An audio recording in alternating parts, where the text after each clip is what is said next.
Hey, folks.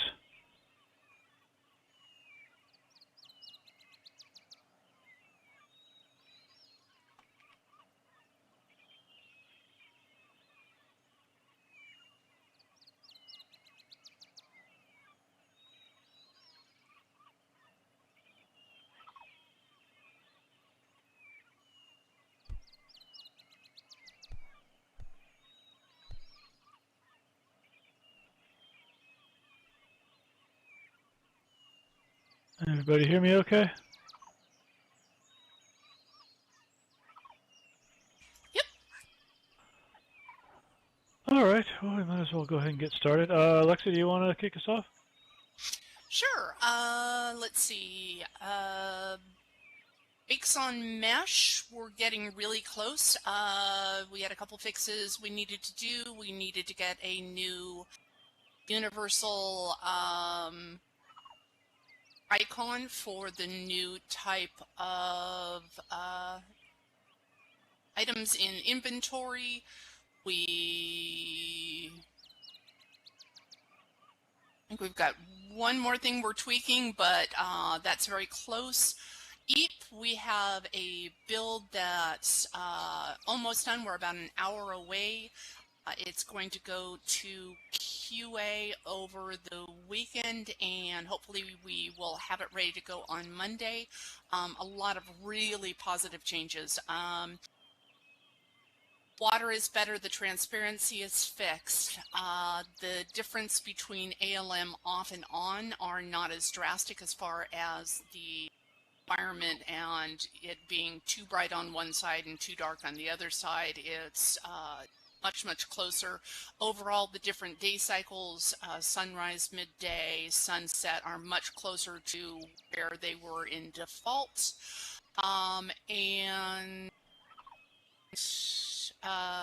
there was a glow that would happen to eyelashes, lips, freckles, etc. when you went and flipped ALM on and off. And also like the neck fix that a lot of the mesh heads have around the neck. That's back to normal and looking much better. So I hope everybody grabs the build on Monday and starts playing with it. This is looking really good and getting really close. All right, sounds great. One other addition on the Bakes on Mesh. There was also an appearance service update associated with that, and I think that went out today. I'm not sure if that did that go on DD or did that go out on Agni. Alexa, do you remember the story on that one? We had some kind of a role for Dirt DS 415 today. I am not sure. Frank Reed was handling that. All right. Anyway, it's that part is also coming along. As Alexa says, I don't think there's much left to sort for the Bakes on Mesh. I think we actually put out a viewer earlier this week. So that channel should be live again, I think. Yeah, I can confirm that, Vir. Bakes on Mesh was released earlier this week, and Dirt DS 415 was deployed this afternoon. So 415 was on Agni? Yeah, so it looks like. Oh, okay, terrific.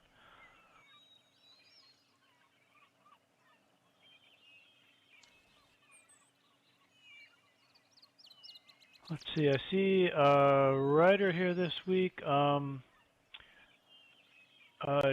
Ryder, did you want to say anything else about EAP? And if not, we also had some questions about simulator script performance and how that was affecting pathfinding last week. I don't have much on the EAP topic. But yeah, you had mentioned that there were some scripting questions that had come up. Yeah, I think it was primarily just about the degree to which the simulators were getting bogged down, and that when they were in that state, it was causing pathfinding to glitch out. I think maybe Animats was talking about that. Is he around this week? That was me. It's all in the Jira. Okay. Oh, so it's the Jira I've already seen. Okay. Hey, you know the problems. Yes. Quite intimately.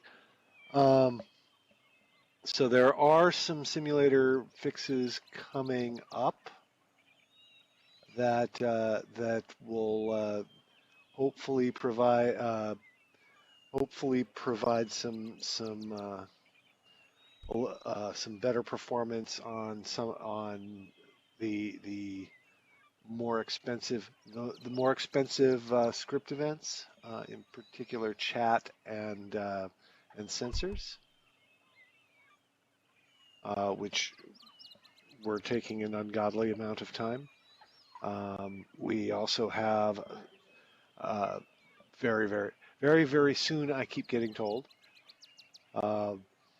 that we'll also have some way of recording some statistics on general script usage across the simulators, so we can get a better idea of where things are going wrong and how badly, and hopefully get some better hooks into where there are problems.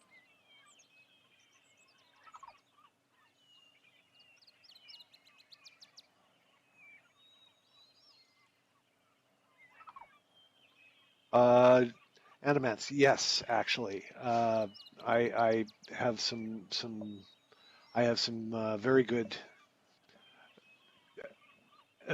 Yeah, that's been my focus for the last few weeks is the overhead of idle scripts. Sounds like a book title.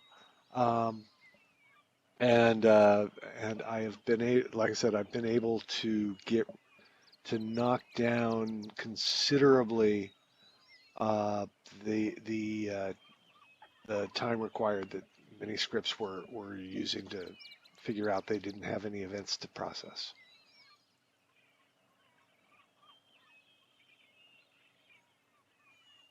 $20 to 30%.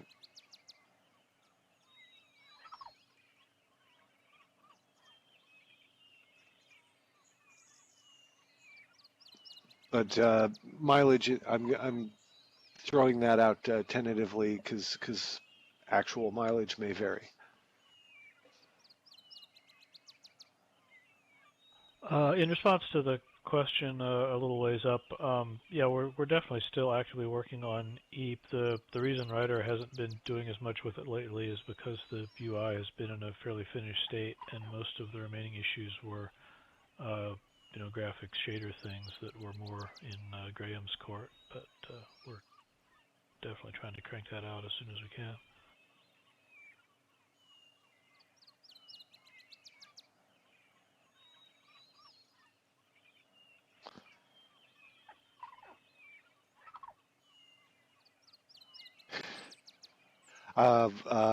No, I have not. I have. That's a system on the other side of the simulator. So I've been focusing, Lucy, the impact of a child avatar on a child agent avatar on a sim. I have not been looking at that.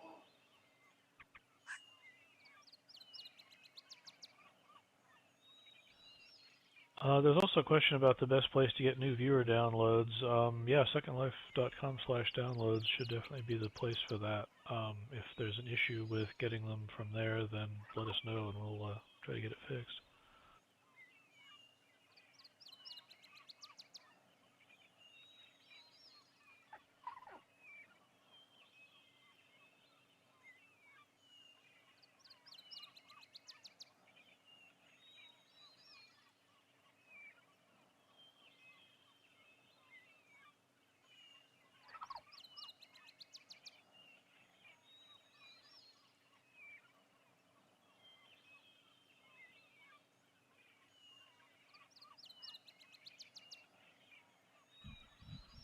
Polysale, how are you measuring degree of underwaterness?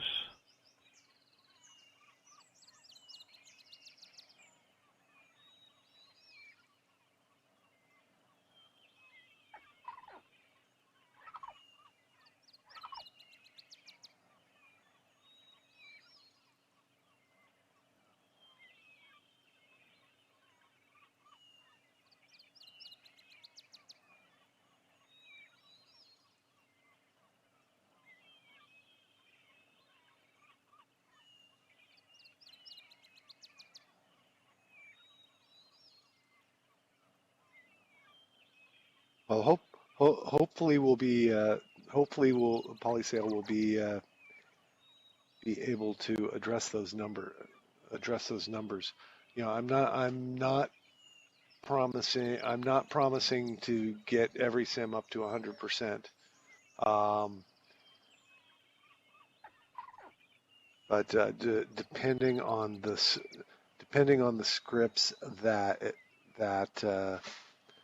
that are causing the bog down, I think we can get rid of a lot of the lag caused by listens, which are all over the place. I mean, it's how scripts communicate with each other. Even the dialogue stuff uses listen.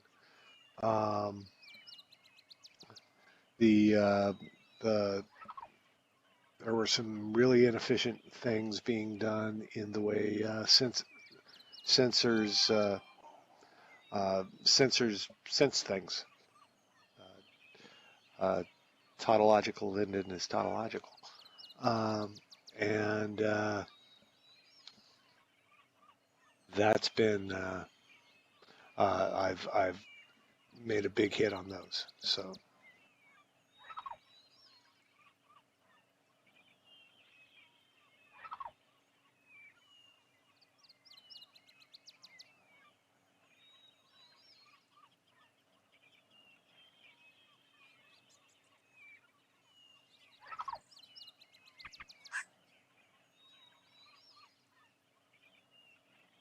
no, sensors are still. I didn't know Kelly broke sensor order. No, sensors return the order is closest 16, nearest to farthest.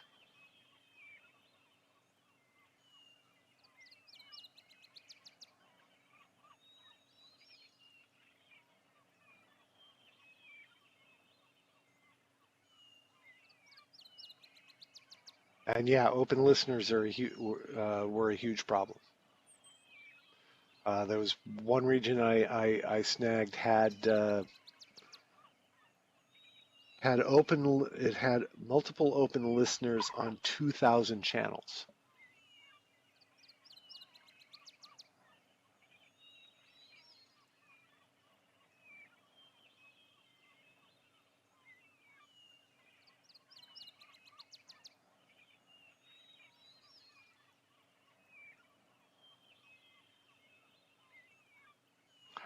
No, I think that's probably a not an uncommon situation at all.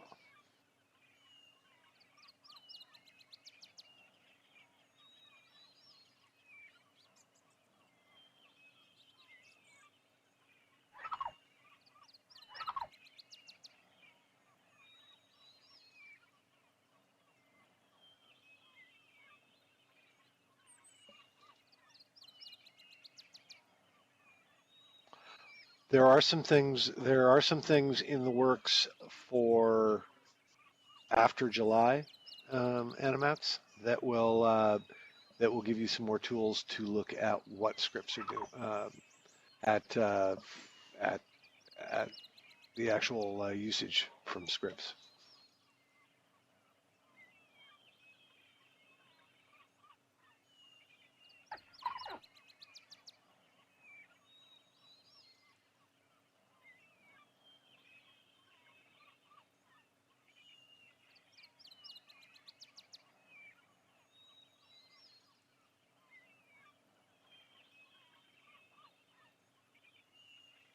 polysale. Mostly it's things like how many listens the script has open.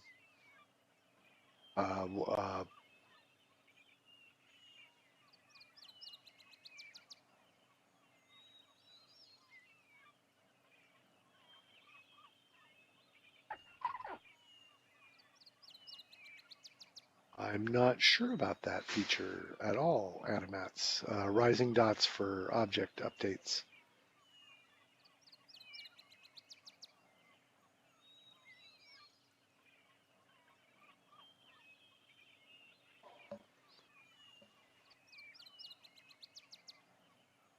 Polycell, it'll be initially it'll be a cap available from the viewer, but it's not available yet.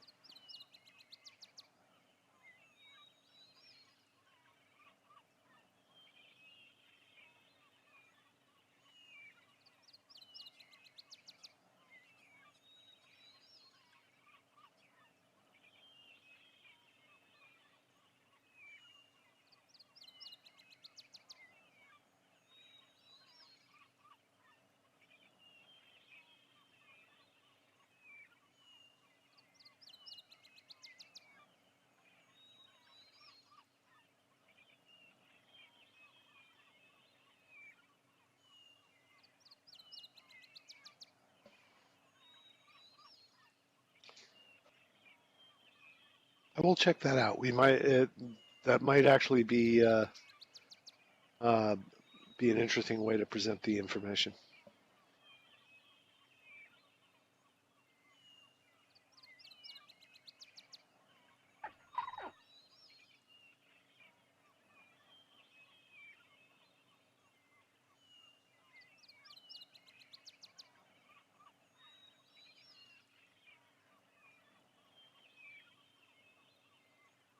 Or we could just res a either that, or we'll just on the sim res a res an Animesh septa to point at it and yell shame, shame.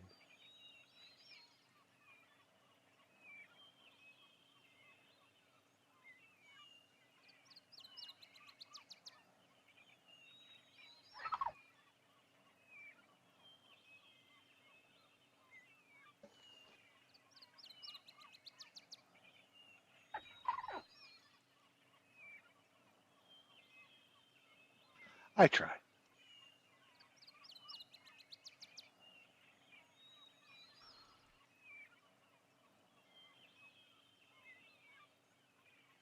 Alright, so let's see what else is going on here. Hadn't talked about the Animesh stuff yet. Still working on that. I've got things in a pretty good state right now for being able to both get and set visual parameters, just individually using the script functions we're talking about. Nothing with shapes yet. But that's probably enough that it's, gives people something to test out. So I'm going to try to start the ball rolling for getting this into an actual project viewer that people play around with. It probably won't be right away because I'm going to be out for a bit next week, but once I'm back, we can look into getting things QA'd and more sort of visible state. Let's see. So, yes, that's the main thing there. Lucy, I'm not sure what you mean by non-zero one slider outputs. So the slider outputs aren't supposed to be 0, 1. The slider inputs are supposed to be 0, 1.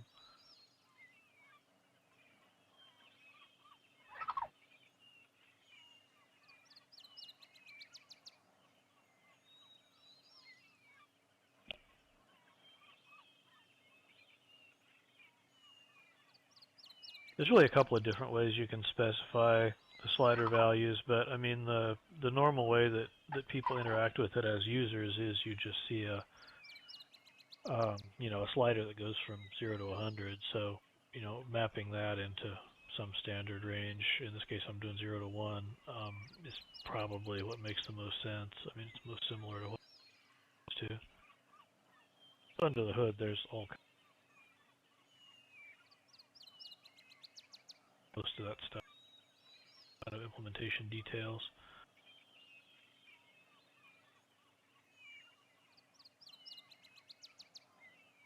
Do you mean the neutral values?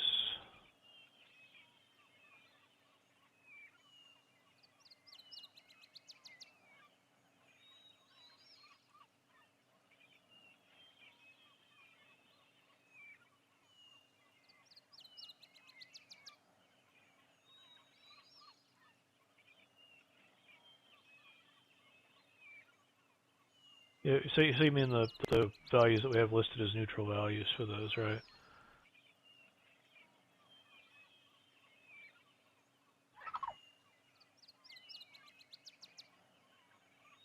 Yeah, I haven't looked at that. The docs are probably still in the same state they were last week.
Default body shape, edit appearance floater. You mean if you create a new shape object, what the default value starts out as?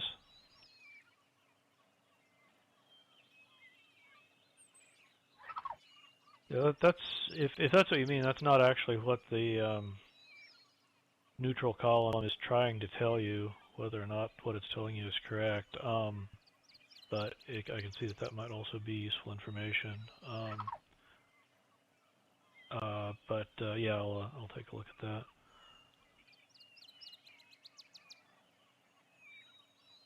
that. Let's see. I mean, Lucy, one significant difference is going to be that, you know, anything where you don't modify the slider just doesn't exist, and the skeleton is in its just default constructed state. You know, that's different from the way avatars work. You know, with avatars, you always have a full set of slider values, and they're at any given time.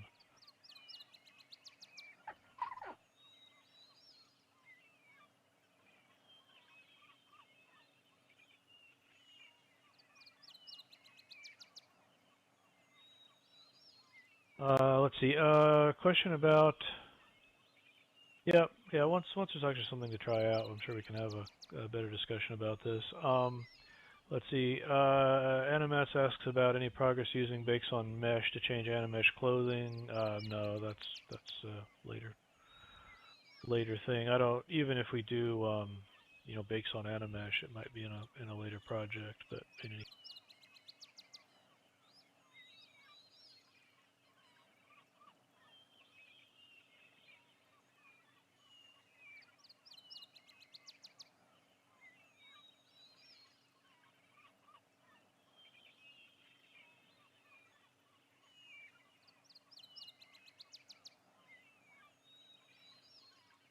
Well, patience. I can only work on one thing at a time. Lucy, what's the bug?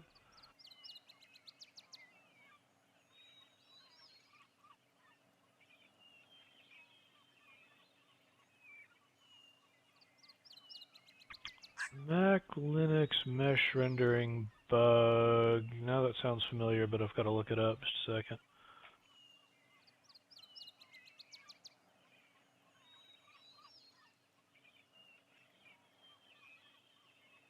Oh, that was the Mac Linux rendering bug was the thing with transparency where hair was interacting with itself in kind of squirrely ways. The claim was I talked to to one guy who'd been working on it. The claim was that it was just a kind of a fundamental limit to our ability to handle transparency in general. But I'm not sure that's the whole story, because it does seem like it's been worse on Mac than it has been on Windows, and they're both using the same engine. So I'm not positive we've really gotten to the bottom of that one yet.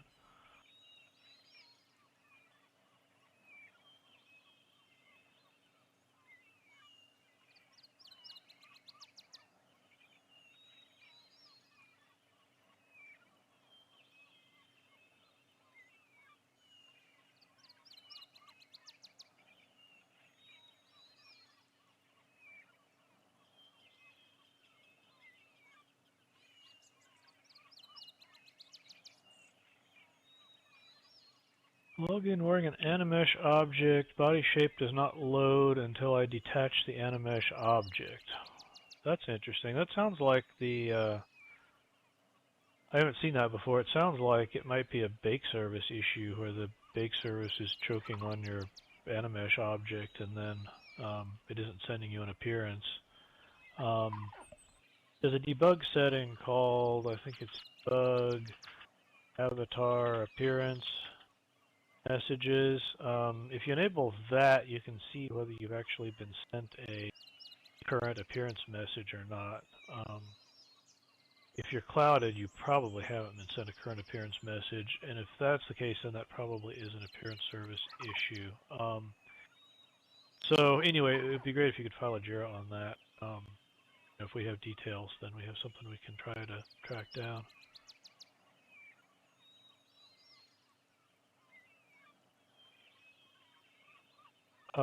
Lucy, have you seen this with all Animeshes, or is there a particular one that's giving you trouble?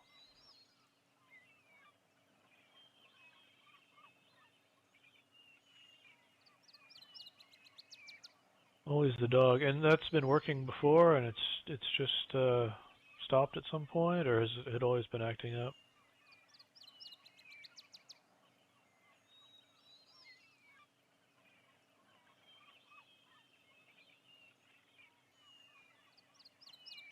Okay.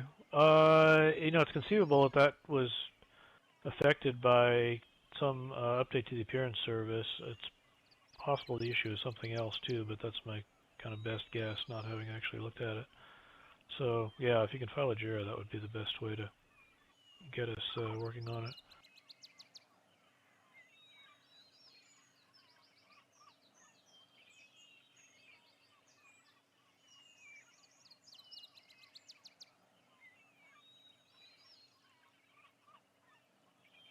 Yeah, has anybody else been seeing that?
All right. Well, that may be it for official topics. Anything else folks want to ask or chat about this week?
All right. Well, if we don't have anything else for this week, we can call it a meeting.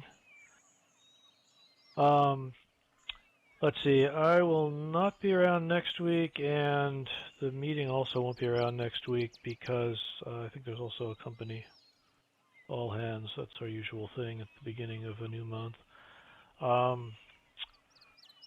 So we should resume on our normal schedule thereafter.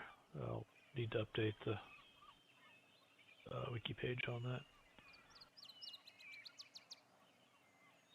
Next week, is the 4th actually on Thursday? I'm not sure, but in any case, it's going to be it'll be the first Thursday of the month if it's not the 4th. Yeah, I guess it actually is the 4th, so yeah, that's a total non-starter. That also probably means that we won't be having the company meeting then.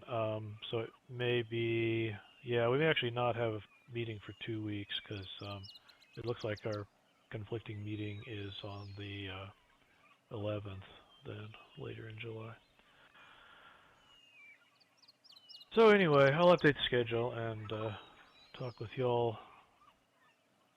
later. And I'm hoping that we can get some Animesh stuff out in a testable state pretty soon. But I'll keep you posted on that.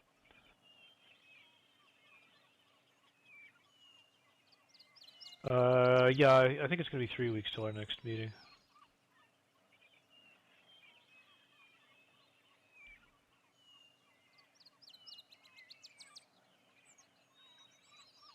All right, well, have a good early July, and we'll be talking to you later.